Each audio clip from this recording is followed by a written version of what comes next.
¿Qué tal? Charlemos brevemente acerca de un personaje fascinante, un personaje, yo creo que hay pocos personajes tan deliciosos como Gaston Bachelard. Gaston Bachelard, que vivió de 1884 a 1962.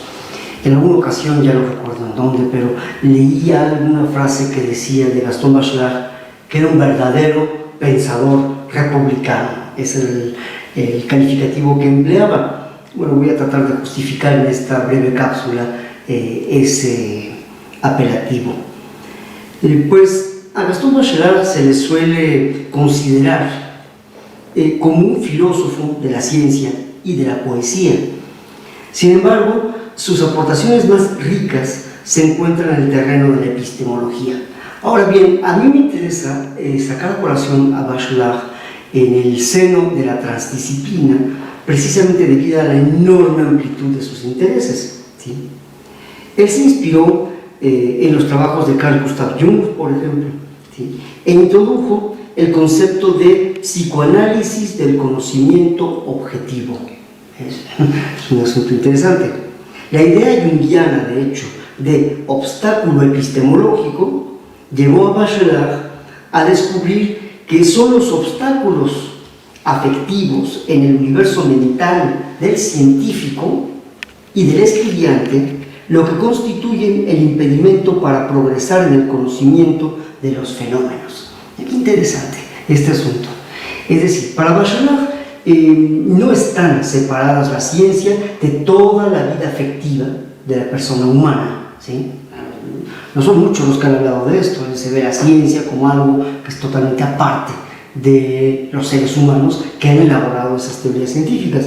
Y además, de refilón diríamos, ve cómo afecta en este asunto afectivo a la relación del científico con el estudiante. Uno de los temas que más le interesaban a Gaston Bachelard era cómo podía llevarse a cabo el aprendizaje de los conceptos científicos, no solamente la formulación, sino el aprendizaje. Muchas veces los que hemos estudiado ciencias nos hemos llegado a acostumbrar tanto a ciertos conceptos que después perdemos de alguna manera la capacidad de recordar cómo nos costó entrar o abordar cierta idea, ¿no? No sé, por ejemplo, yo recuerdo cuando estaba en mis primeros años de la formación como físico que la idea de masa, la idea de carga eléctrica me resultaban profundamente misteriosas y no entendía yo bien qué eran. La verdad es que sigo sin entenderlo, pero tengo que reconocer cuando leo a la luz de los textos de Bachelard que hay una buena cantidad de hábito en lo que hoy yo considero casi evidente, ¿sí? ¿No? En realidad no, sigue siendo un gran problema. ¿Cómo podría yo enseñarle a alguien qué es una carga eléctrica? No cómo se comportan de cara a otras cargas eléctricas, sino qué es la carga eléctrica. Tendríamos que remontarnos a la teoría de partículas elementales, a los quarks de Murray-Gell-Mann, etc., para más o menos empezar, yo digo que entender, pero a vislumbrar cierta razón causal de ese hecho. Muy bien, de Gaston Bachelard podríamos decir que tiene una obra enorme, pero dentro de las más notables, y aquí tengo a mi lado algunas de ellas, de cara a la transdisciplina, que es lo que nos ocupa aquí, estaría la philosophie du non, la filosofía del no, la dialectique de la durée, la dialéctica de la duración, la poétique de l'espace, la poética del espacio, y una obra maravillosa que se llama Le Nouvel Esprit Scientifique, el nuevo espíritu científico. En esas obras, nuestro autor no duda en echar mano de ejemplos emanados de la lógica, de la física, la química, la literatura, la poesía, el simbolismo e incluso la alquimia. Por eso me he permitido evocar a este genio francés en el ámbito de la transdisciplina. En realidad, vamos a decir, y que aquí es donde empiezo yo realmente a entender mejor por qué decía que era un genio republicano. La propia biografía de Bachelard es un ejemplo de lo que se podría denominar un filósofo auténticamente republicano. Él fue hijo de artesanos zapateros, trabajador en la oficina de correos y telégrafos. Durante 38 meses estuvo metido en las trincheras durante la Gran Guerra, la Primera Guerra Mundial, de 1914 a 1918, y fue condecorado por su valentía. Fue maestro de física y de química. Después hizo una licenciatura en filosofía y la hizo en un año. Pero la capacidad intelectual de este hombre. Después hizo un doctorado en letras en la Sorbona. Bueno, o sea, fue nombrado caballero de la Legión de Honor, profesor honorario de la Sorbona, etcétera, etcétera, etcétera. ¿Sí? Un personaje verdaderamente maravilloso, ¿sí? No se contentaba con 2 o 3 aspectos puntuales del conocimiento, no, un conocimiento le llevaba a otro y siempre con la misma, o qué diría yo, la misma, con una pasión creciente a todo lo que hacía uno, ¿sí? Por eso, no es de extrañarse que Bachelard se preguntara por las relaciones entre la literatura, que es la forma en que él maneja lo imaginario, y las ciencias, que son el epítome de la racionalidad. Para él no son cosas opuestas y excluyentes.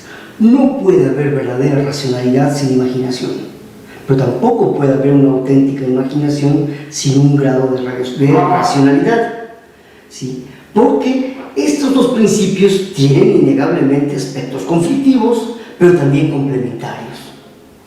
Así entonces, el ensimismamiento poético, por ejemplo, simpatiza íntimamente con lo real para Bachelard, mientras que la aproximación científica de alguna manera es antipática en el sentido de que guarda sus distancias con las cargas afectivas de lo real, no de lo real, pero de las cargas afectivas de lo real. Sin embargo, y cita Bachelard, la imaginación puede ayudar a la construcción de los modelos científicos. Claro que sí. Es muy difícil pensar cómo pudo llegar Newton a sus construcciones, Albert Einstein, Planck, Louis de Broglie, etc., sin un uso de la imaginación, un uso apropiado y extremadamente disciplinado, pero igual imaginación. ¿Cuáles fueron las 3 grandes influencias de este filósofo? Fundamentalmente fueron 3 líneas de pensamiento. Inicialmente el idealismo alemán, ¿no? Con Hegel como máximo exponente, pero después también la epistemología francesa, mucho de la mano de lo que decía Henri Poincaré, y finalmente el psicoanálisis. Son las 3 grandes luminarias que a él lo van a guiar en su quehacer filosófico. Su epistemología se construye sobre 4 tesis. Para Gaston Bachelard hay 4 elementos que conforman sus tesis epistemológicas. Primero, la idea de que los instrumentos científicos son teorías materializadas. Es lo que él llama la fenómeno-técnica, lo cual lleva a una consecuencia de gran peso, a saber que toda teoría es una práctica, ¿sí? Por los instrumentos que puede generar. Segundo, todo estudio epistemológico debe ser histórico. No se puede pretender hablar de una historia del pensamiento, de una interpretación de lo pensado, a menos que se tome en cuenta también lo histórico. Y lo histórico no solo, aunque también por supuesto, pero no solo como una colección de hechos, ¿sí?, de datos, sino como una evolución en el tiempo. En tercer lugar, también argumenta Bachelard que existe una doble discontinuidad. Por una parte, entre el sentido común y las teorías científicas, y por otra parte, entre las teorías científicas que se suceden en la historia. Estos 2 elementos son muy importantes, y esta doble discontinuidad es lo que él llama la ruptura epistemológica, y es un dato, es una columna muy importante a la hora de construir el pensamiento científico, es decir, a la hora de querer describir el mundo real. Y finalmente, afirma Bachelard que ninguna filosofía tradicional tomada individualmente, por ejemplo, el empirismo, el racionalismo, el materialismo, el idealismo, etc., es capaz, ninguna de ellas por sí sola, es capaz de describir adecuadamente las teorías de la física moderna. Lo que tiene en mente Bachelard sobre todo es la mecánica cuántica y la mecánica relativista. Se trata más bien ahí de lo que constituye la base de su filosofía del no. Casi al final de esa obra, Gaston Bachelard hace una mención interesante acerca de Stéphane Lupasco, que hemos tratado en otra cápsula. ¿Sí? Dice que nosotros vamos tan lejos en cierto aspecto, se refiere a su pensamiento, como lo hace Stéphane Lupasco, que no duda en integrar de alguna manera el principio de contradicción en la intimidad del saber. En ese momento hablábamos de la lógica del tercer incluido, ¿sí?